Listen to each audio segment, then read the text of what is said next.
part of the Press Play Podcast Network.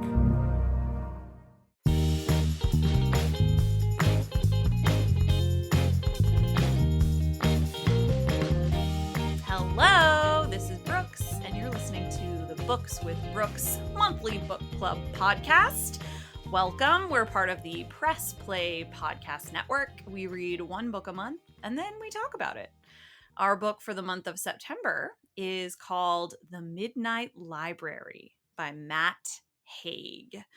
And my friend Meaghan is here this month to talk about The Midnight Library. Hi, Meaghan.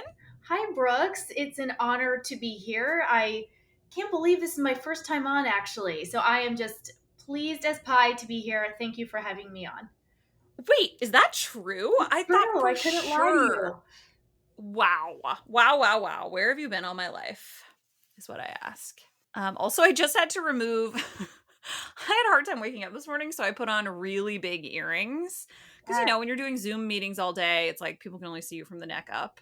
That's right. And I just had to take one off because it was bumping against my face and it was making noise. Well, it's a good thing this is not on video because you would just be a one-earringed lady the whole time. I'm a one-earringed podcaster. Okay, let's talk about The Midnight Library by Matt Haig. So this book, I believe, was actually published in 2020, but it was really popular. Got a lot of, published in the United States by Viking in 2020. I believe that Matt Haig is British. It was first published in Britain by Canongate Books, which is an imprint of Penguin Random House, it looks like. Oh, Viking is an imprint of Penguin Random House. Also, did you notice the dedication is to all the healthcare workers and the care workers? Thank you. I actually missed that. So it must have gone to print like post-pandemic. Yeah. Which is so interesting. Wow. I don't think that we've had a book. I mean, I guess We Are the Brennans must have been published post-pandemic. Anyways, Yeah. So that's kind of fun. We have the publishing industry has eclipsed the pandemic at this point, I guess. That's a sad truth. That's a sad truth. Had you ever read anything by Matt Haig? No, I admit that I haven't. Not until I read this one. Yeah, same. He has quite a few other books, it looks like. Many of them seem, and actually, a lot of children's books, including, I feel like I've heard of this one, A Boy Called Christmas. Maybe I'm thinking of something else, but I feel like I've heard of that. So he has a bunch of children's books and a bunch of books that are also they seem to be about time travel or death. The Dead Fathers Club, How to Stop Time, and Reasons to Stay Alive. So we talked about this at book club, but I feel like this is maybe his wheelhouse in terms of subject matter. Yeah, that's why the children's books kind of throw me off. Yeah, agreed. Although I think I found his writing to be very simple and straightforward, and descriptive in a simple way. So I could actually see it translating well to young readers. Right. Just with a different sort of thematic. Yeah, less high concept, material, but with the same style, I think would work. Mm-hmm. Anyways, Meaghan, tell us, what is this book about? Oh gosh, this book is about, I guess I'll get into a few of the themes that resonated with me, but it was ultimately about hope and acceptance. And I think those were a couple of the big takeaways for me was the old idiom, the grass is always greener. It's something that is, we might often believe, but is not actually true. And this book actually proved that out. And, it's more about how being at peace and finding acceptance with the choices that you've made in your life, and the path that you've chosen, and then finding happiness in that. Now, in terms of what actually happens, the protagonist in the book, Nora Seed, the book opens on her contemplating suicide and then ultimately doing so. And in this sort of purgatory land, she's given options for how her, if she went back to living, how she could live out her life based on different choices that she didn't ultimately like make along the way in her original life, but that she could have possibly made. And then Yeah. from there, she is taken on these different journeys and then has to make a decision about what to do with her life, or not to live at the end. Yeah. Yeah. Yeah, great description.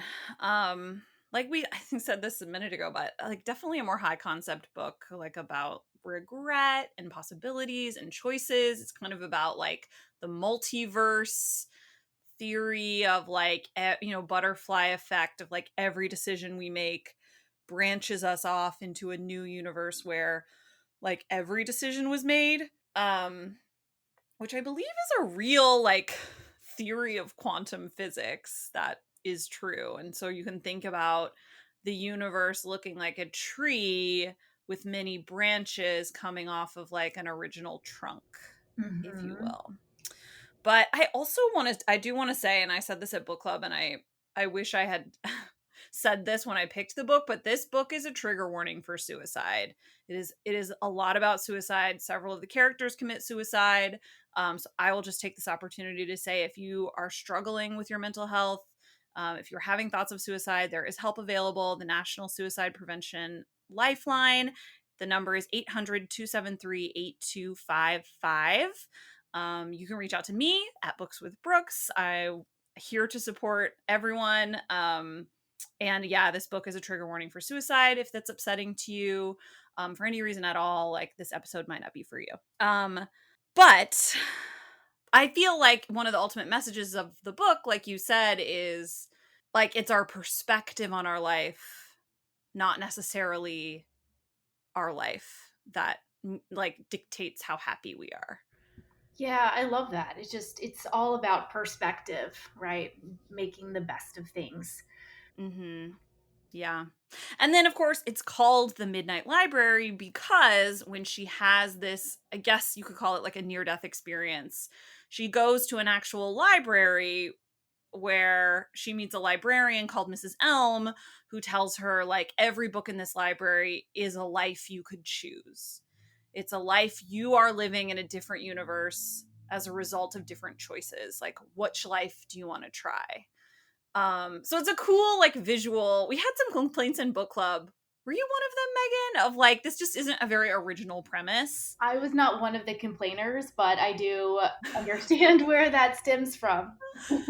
Yeah, I saw it too. Although, maybe I just don't seek out this kind of material, but I felt like it was fun and original enough for me to enjoy. Agree. Yep. I was one of the ones raising my hand to say that I did certainly enjoy the book, and it was captivating, and ultimately I like books that have a sort of positive message, and this one ultimately did. Yeah, okay. It did. I feel that way now, but I did not feel that way going into book club, and I was actually like kind of mad about this book Hmm. coming into it, which we can talk about, but I was kind of like feeling like the overall message wasn't as positive, but I think I misread it. I think my interpretation was unfair. Well, like we And say, it's all about perspective, right? it's that's right. So true. All Mhm. right. So, did you like the book? Yeah, so I did like the book, and I will say I'm interested now in checking out some of his other work. Yeah, I would definitely read it too. It looks like maybe his biggest one is called How to Stop Time. I'm basing that on the fact that it is on the cover of this book. International best-selling author of How to Stop Time. So maybe that should be the next one we try. Taking notes But now. yeah, I liked it too. And at book club the other night most people did. I think we had two people say not for me, and it was mostly because of what we just talked about, which is that they thought that the premise was sort of overdone, it wasn't that original. Is kind of another like butterfly effect sort of story that just didn't really resonate with them. Hmm. Um which is fair and valid. And I love when people hate our books. It's actually been a couple months, so I it's mean, great. how fun would it be if everyone had the exact same opinion about the books that we read? It wouldn't be any fun at all. Exactly. No fun at all. And it's funny, like, although I don't know, maybe this isn't true anymore, but I do often feel like writing our questions is easier when I dislike a book than when I like it. You can be more I just critical. have more like nitpicky stuff to discuss. And if I really like a book, I'm like, I don't know, it was great. Like, what do you Yeah. guys want to talk about? You know? Totally makes sense. Yes. Yeah. Okay, we touched on some of these, but what are some of the themes of this book? Yeah.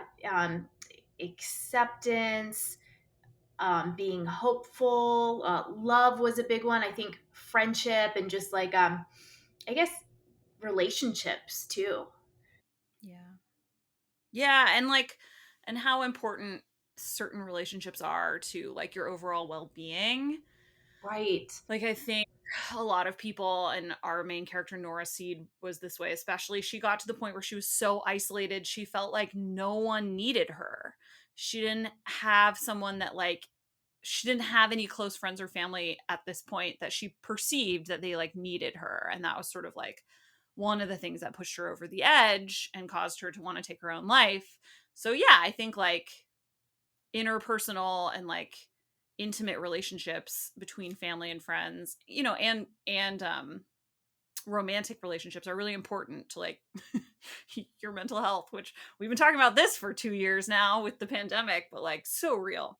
Yeah. And it just like, I mean, it goes to show, like, as she, it gets to later on in the book towards the end of like the value in some of those maybe more seemingly unimportant relationships, but ultimately can mean a lot to one or both of the people in the relationship. Like her neighbor, who she would, he was Mm. older, she picked up his prescriptions, she helped him garden, do things that he couldn't do. And he appreciated that so much. And towards the end she realizes the importance of that and actually what she got out of it too, and it was a certain type of friendship that she received. So Yeah. those types, Mm-hmm. like even like the coffee shop barista, or someone you could see in the coffee shop when you go and pick up your morning latte, like giving them a big smile. Like maybe they were having a really bad morning and that could totally turn it around for them. Maybe not, but you never know. Maybe not. Yeah, I totally agree. Well, they say there's that saying that's like, if you want to feel better, don't do something for yourself, do something for someone else. Hmm. Um, and that, yeah, we definitely saw that with her elderly neighbor who she would get the medicine for. And then he's like, oh, guess what? Like, great news. You don't have to get my medicine for me anymore. Like, and she's like, oh, Right. Well, it's like well brings then. up another theme of like purpose, of having purpose in life. Yeah, And having that was one, purpose. it maybe was a seemingly small thing, but it actually ended up meaning something bigger than she imagined. Yeah, definitely. Yeah, those themes are all really good. I also think like possibility, Hmm. um, which is something that we all remember being young and like the world is full of possibilities. And like as you age, it does feel like a little less Right. true as time wears on. So, but of course, there's always millions of possibilities for everyone at any given time. And Yeah. maybe thinking about that is good if you're feeling like stuck. Right. And it's someone mentioned it in book club about agency being one of the themes, and it sort of ties into this, but it's like, feeling like you're stuck, but if you can find like the agency within yourself to be like, no, I can take control of my life and I can go out and do X, Y, and Z. And, I'm not going to let whatever external factors hold me back or hold me down. Like, I mean, that can be really hard, but if you can find that internal agency within yourself, like, I think that ties in a lot to what you're saying. Yeah. Also, yeah, self agency, internal agency. Yeah, that's really good. We talked about this. So in the book, obviously she goes to a library and it's like this library is full of books and all the books are different lives. She meets another character in the book, Hugo, and Hugo doesn't have a library. He has a video rental store, like a Blockbuster. And so he like puts on a different movie and then that's how he like sort of transitions into his new life. So, my question is, what's your library? What's my library? So, It can also be a library. Like I was like, mine's probably a library. yeah, well, you know what? I think mine could be something to do with eating, probably a restaurant. And Ooh, it could yes, be yes, like, yes, yes. like the big Italian or, Mexican menus, and they have the numberings. Like, I'll take the number one, I'll take the number Yes. five.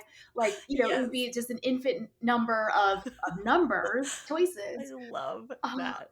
but it's like, you want the vegetarian plate? Do you want the combination with platter with enchiladas. I'd probably sort of find my lives in menu format. Okay, that's amazing. That's such a good You can idea. tell I'm a little hungry.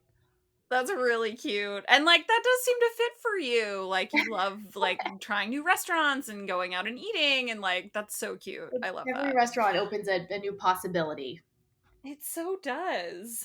What were some of the other ones people mentioned at book club that were so creative? Someone said like a comic book store. I loved that. Where Yeah, like all different like graphic novels and comic books. that's a cool one. An art gallery for Oh one that yeah, yeah, works with yeah. Where people. you like jump into the paintings. Yes, Yes. love that one.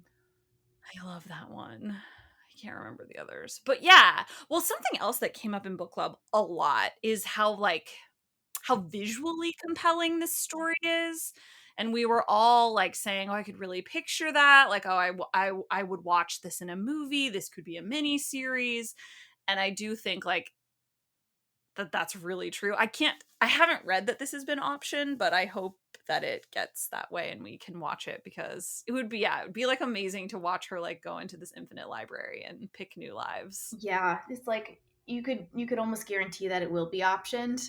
It just has that sort of way about it. But yeah, It like some of does. her lives, with the being a world famous pop star and being an Olympic swimmer, and some of these lives that just seem so cool from the outside, Mhm. right? And then like Yes. when she was actually living them, you see the other side, like the other side to fame, the other side to Yeah. like so much intense pressure on yourself, and how Yeah. that can lead to negative reactions and outcomes. So, Yeah.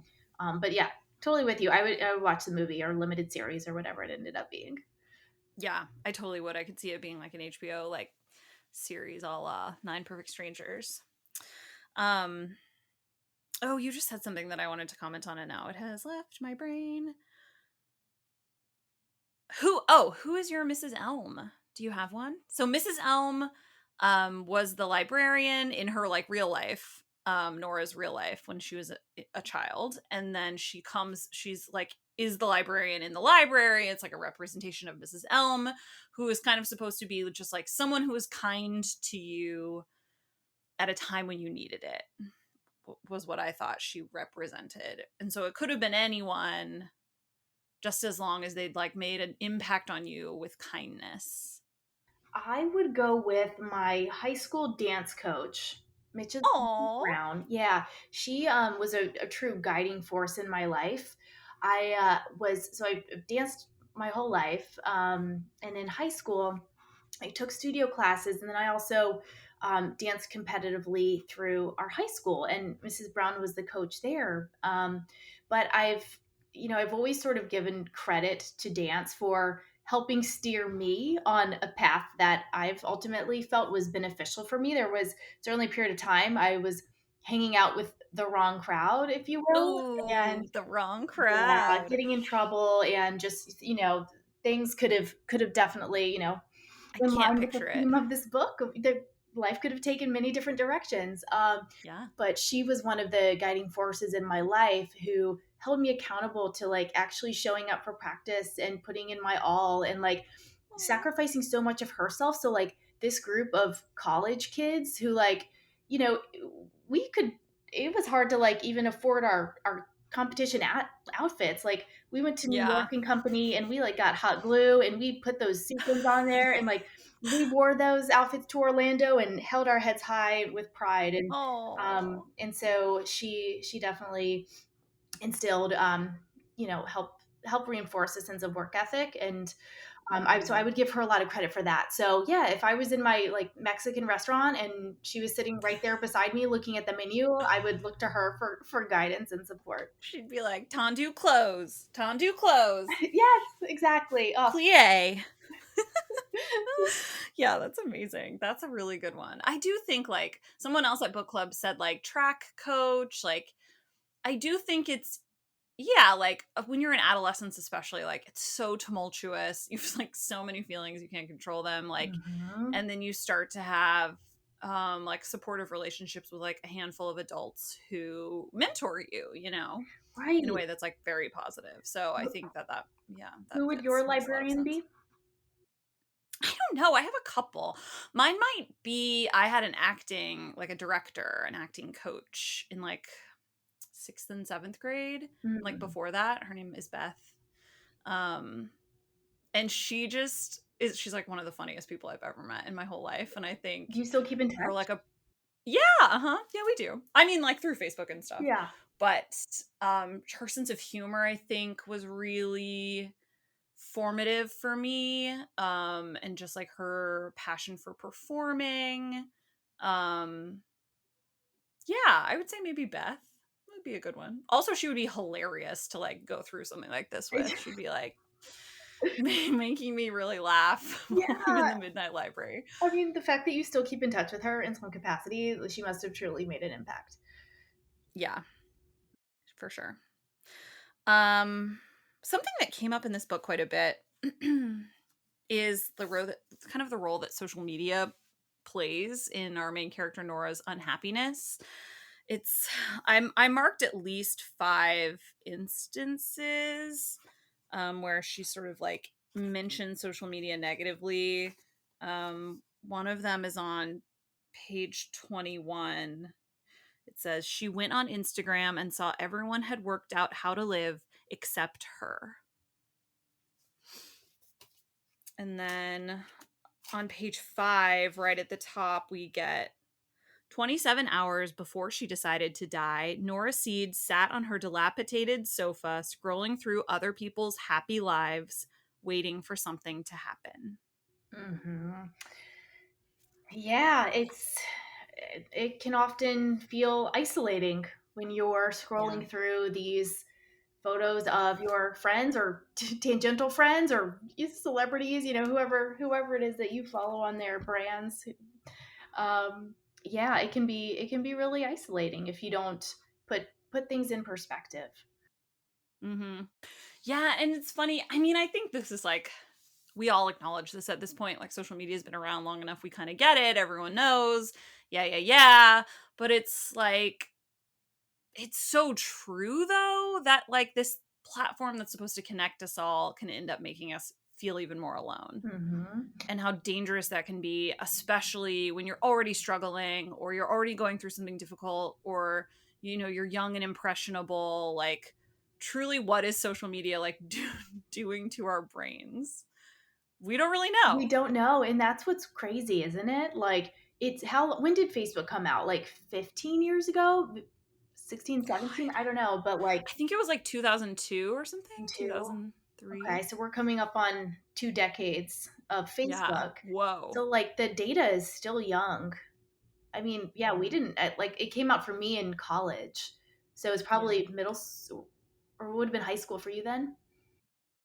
Yeah, but I didn't get on Facebook until I like had my college email address, so it wasn't until like the end of senior year of high school. Yeah, because it was just for college students at first. That's right. And like, Yeah. look at how it's evolved Mhm. and like, what's social media going to look like 20 years from now? Yeah. Yeah. Well, and it is like I mean, because Facebook was sort of just like my OG. Like I know there was MySpace. Didn't really use MySpace.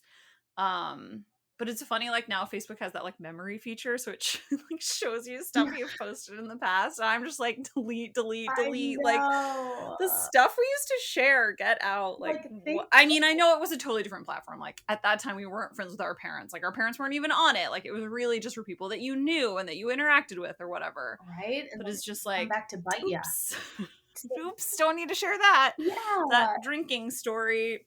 And like if you're an adolescent and you're, coming of age on these platforms and you're used to Yeah, sharing so much of your life, like, that could have immediate negative effects. And then down the road, like we're saying, who who knows what we'll be thinking of such yeah. stories that are Well, it's shared. crazy too now though. It's like so on steroids. Like we keep getting advertised.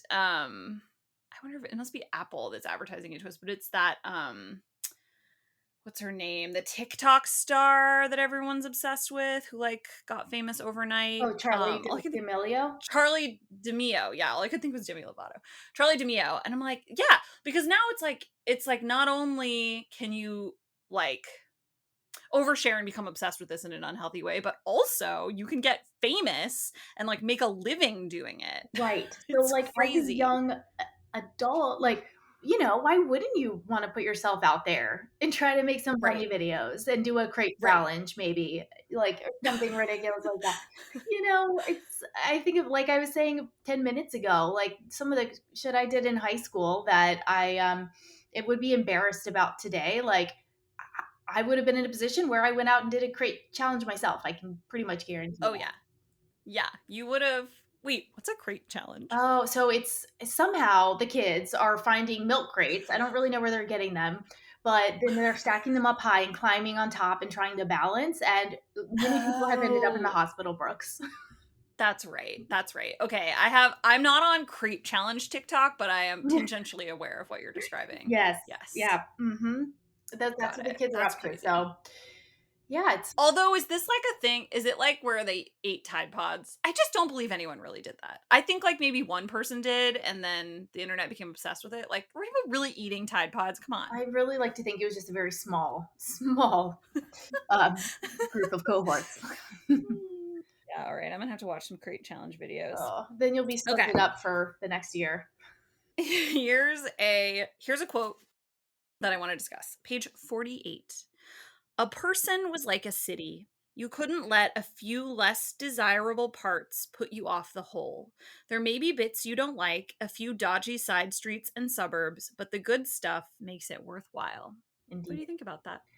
Well, since we both live in cities, it's very like, literally relevant to both of us, I would say. I Yeah. sit out here at Mhm. my desk and look at all the potholes in the road, and sometimes I'm like, gosh, why can't they just fix up the roads? But you know what?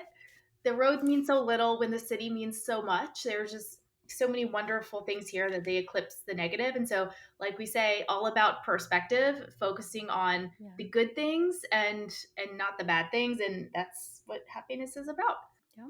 That's great. That's a great sum up. Although I think I love this quote. I think it's really beautiful. And it's a really cool analogy, I guess. Oh, simile. It would be a simile, I believe. However, in the context of where this quote appears in the book, it's about her ex-fiance Dan, who's the worst. He just is awful. And so it's like kind of making an excuse for her to like stay in a relationship with him because, well, he's not all bad, right? So for me, like, I totally agree. I think the quote is beautiful and relevant, but I'm like, in the context of the book, it kind of sucks. And I don't know how to feel about that. Yeah. Gosh, it's so true. The context matters so much because you shouldn't stay with a toxic person just because there are, lots of good times mixed in with the Yeah, just because they're nice to the waiters at restaurants or something, which I think was an bad. example she used. Like that's not an asset. That's just like normal human behavior. That's a baseline. Yeah. How high are the high? How low are the lows? If the lows are really low, then move on. Yeah. If the potholes, made me depressed every day and I couldn't see past it, but I was like, oh, but like sometimes I'm not outside near the potholes, then Yeah. then I would say it's time to move on. I think you need to call 311 because it sounds like there's a lot of potholes on your street. It's a whole thing, Brooks, with the pipe they're replacing. We can get into it another time. Okay.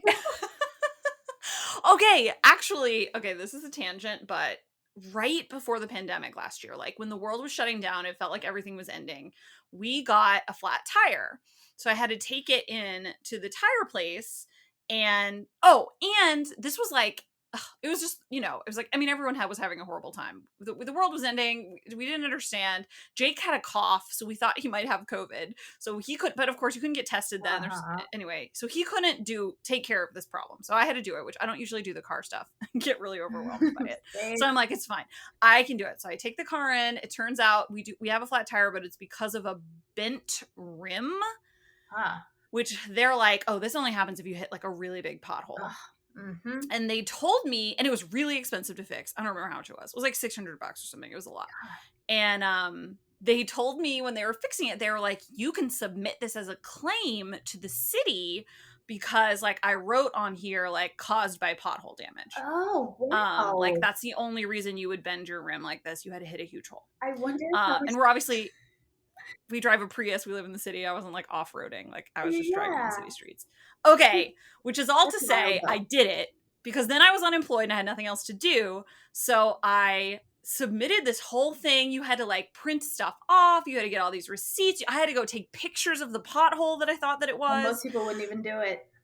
Yeah, and print it off and all this stuff and then mail it to them. Okay, I Right. kid you not. I did that in March 2020. I got a letter 2 days ago. 2 days ago from the city saying that they will give me $128 Oh, for well, this bless you. like City pothole of Chicago. damage. Well, Which I'm like, heck yeah, yeah, give it to me, but I still have to do, there's like more steps. I got to jump through some more hoops to get this $128, but you know I'm going to do it. of course. I'm I going to mean, do it. that's a nice chunk of change. It's a shame it's not the full 600, but you know, of course, I'd be appreciative of that too. But yeah, so many hoops, so many hoops to go through. So many hoops, but I guess there's hope. I don't know if that story is hopeful or not, but it is a story about potholes. Well, it is, and I'm and congratulations on that piece of news. Thank you. I feel like I've like won some kind of court case. It's the thrill of the chase. It's thrilling. It's thrilling. I'll take a picture of the check if they ever Stick give it to me. around after the break. We're going to theorize some more about the many worlds theory of quantum physics. Do you believe in it? Hey everyone, it's JD from the Hyman Podcast. Backed by popular demand, I'm excited to let you know that new episodes of the Hyman Podcast will drop every other Monday on Apple Podcasts, Spotify, or wherever you listen to your podcasts. We're going to continue the conversations we started last season and keep having those hard conversations. There is so much in store for you this season, and I'm excited to share it with you. Subscribe today so you don't miss a single moment. The Hyman Podcast, part of the Press Play Podcast Network.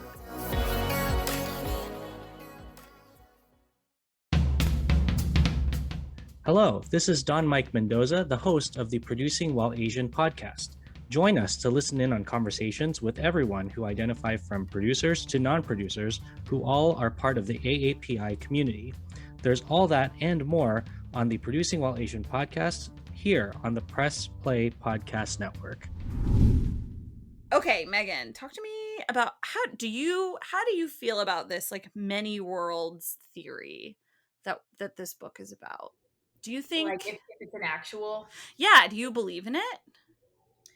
I don't personally, but it's not my personality to believe in such things that I don't know, that I just have a hard time believing or can't see. So I like the idea of it. Like, sounds kind of cool. You could jump into a different life, but yeah, not me. What about you? I think I'm the same. I think I find the idea of it comforting, like as a person who is often paralyzed with indecision or like overly concerned with making the right choice, which is like, I mean, that's a bullshit idea in and of itself. Like there is no right choice in most situations. There's only a selection of choices. Make the best one that you can with the information you are given.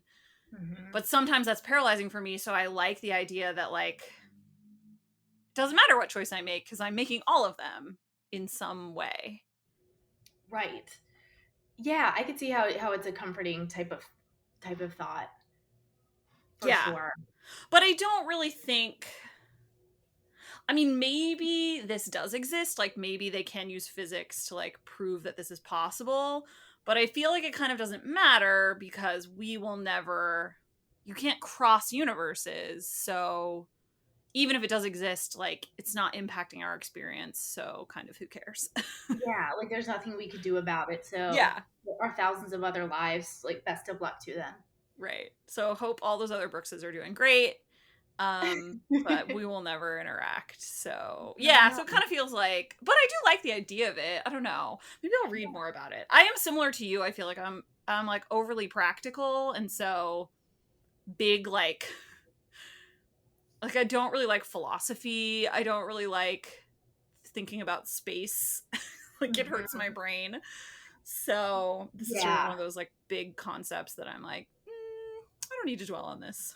Well, yeah, I'm with you. But I like what you say about like there's never really any right choices. You just make the best decision that you can with the information that you have. And because one of the other themes of this book, is just about regrets. Yeah, And it's regret. so easy to have regrets and to dwell on them. But Yeah. the point is that like once the decision is made, you can learn from it, but then you just need to move on. Yeah. I think there's an element of like being gentle with yourself Mhm. because it's so easy to like beat yourself up over mistakes or what you even, and maybe not even mistakes, but like something you would perceive to be a mistake. I wish I had done that differently. I wish. But it's like you didn't, and you did the best you could at the time. So like be gentle with your past self because you deserve that. Yeah, right. Don't beat yourself up. But I do think, I mean, regret is like seems very toxic to me. Hmm. And like it can really derail a life if you're just living with regrets. Yeah, your whole life. So don't do that. Dear listeners, don't live with regrets. This is a Let 'em self-help go. podcast. This is a self-help podcast hosted by two professionals who can tell you exactly what to do. Two PR professionals. God bless us. God bless us. We know a little bit about a lot of stuff.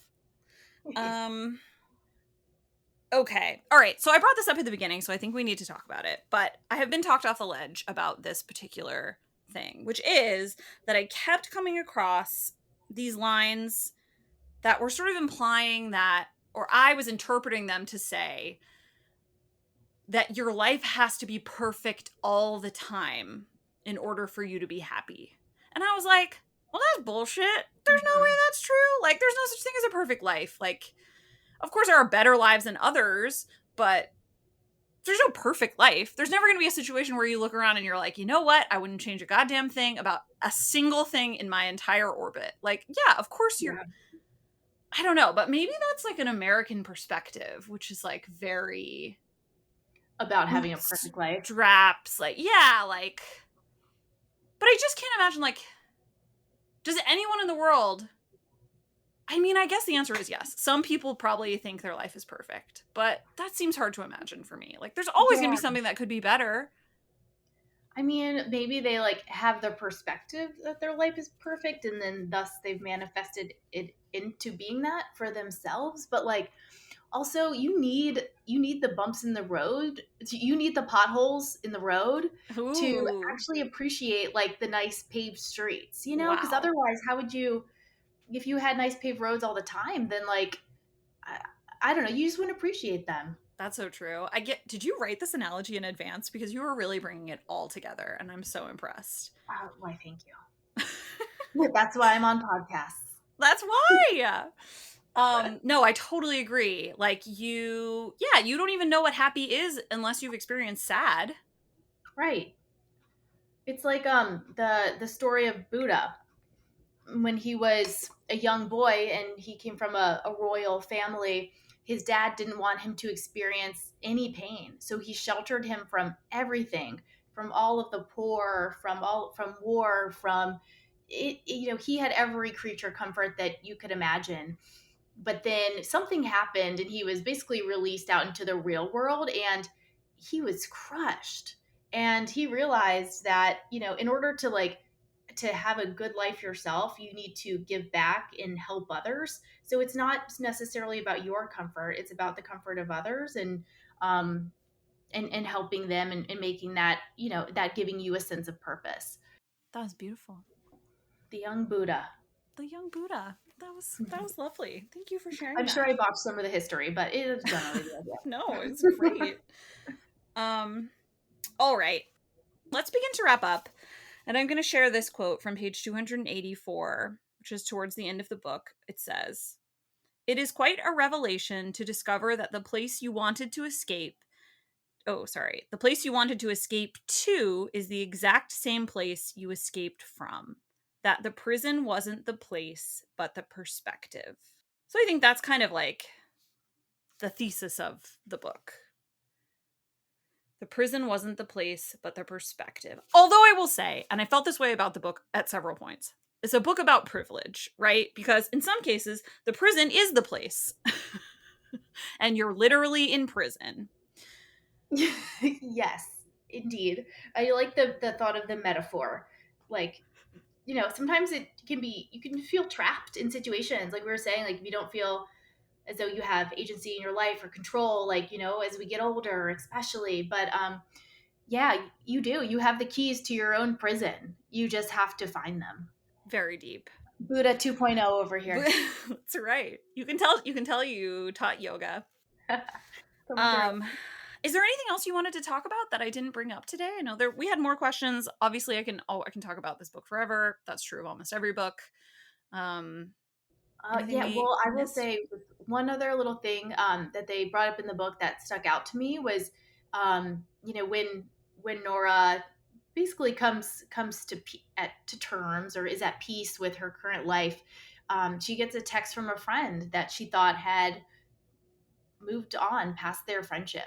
And it was basically an acknowledgement that this other friend had been too busy to properly text back. And she had hoped to actually give her a phone call to catch up and not just, shoot off a quick, hey, like, hope you're doing well, like, let's catch up later type of text. And this one text meant so much to Nora and, to her friend. She didn't know that Nora was contemplating suicide. And it just goes to show that, like, small acts of acknowledgement and kindness can go such a long way. Yeah, that's so true. It is really important. And I think something that we all said at book club the other night is like, I guess we should reach out to people who've, like, had a positive impact on our lives and let them know. Right. Which is a cool, like, sort of call to action of this book of, like, hey, if someone was kind to you, and I guess even more than that, like, hey, let's be kind to each other because you never know what someone's going through. Let's try to, lead with kindness when you can. I love that ending note. It's beautiful. Well, Meaghan, a pleasure as always. I can't believe this is your first visit. Will you come back next month? I will be back, Brooks, and thank you again for having me on. I so appreciate it. Feel like I was saying before, I feel like a celebrity. Yes, you are a celebrity to me. Aww. All right. Well, everyone. Oh, actually, I guess I'll announce our October book is going to be The Haunting of Hill House, which is a classic book a la The Shining that I've never read, that is probably going to scare me because I'm such a big old chicken. But The Haunting of Hill House will be our book. I love Halloween. Can't wait. I love it. Yes. Happy Halloween. Happy reading. You too, Brooks. Bye. Bye. Books with Brooks is produced by Mo Barrow with theme music by Jonathan Allen. Books with Brooks is part of the Press Play Podcast Network, which empowers hosts to create high-quality professional shows that inspire and entertain. If you've been dreaming of hosting your own podcast, we can help. Please email content@pressplaypodcast.com to get started today. Please be sure to subscribe to get the latest episodes wherever you listen to podcasts.